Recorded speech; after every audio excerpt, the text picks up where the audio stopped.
একজন মানুষ ইবাদত করে, সলাত আদায় করে, আল্লাহর ইবাদত করে ঠিকই, কিন্তু তার সলাতের মধ্যে খুশু থাকে না, বিনয় নম্রতা থাকে না, অন্তর যেন কঠিন।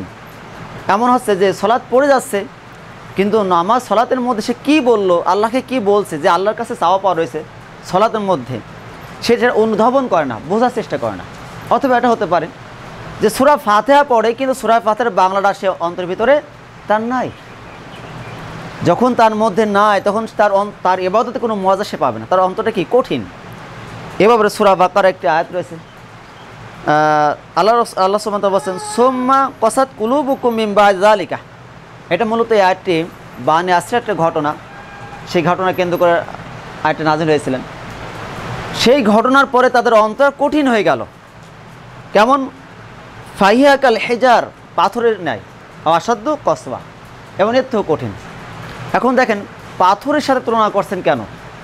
পাথর এমন একটা বস্তু, এমন শক্তিশালী, যত বৃষ্টি বর্ষণ হোক না কেন সেটা কিন্তু শোষণ করবে না, অথবা সেখানে কোনো উদ্ভিদও জন্মাবে না। অথচ মাটির উপরে যখনই বৃষ্টি বর্ষণ হয় তখনই সে মাটি শোষণ করে নেয় এবং সেখান থেকে বিভিন্ন ফসল বের হয়ে আসে।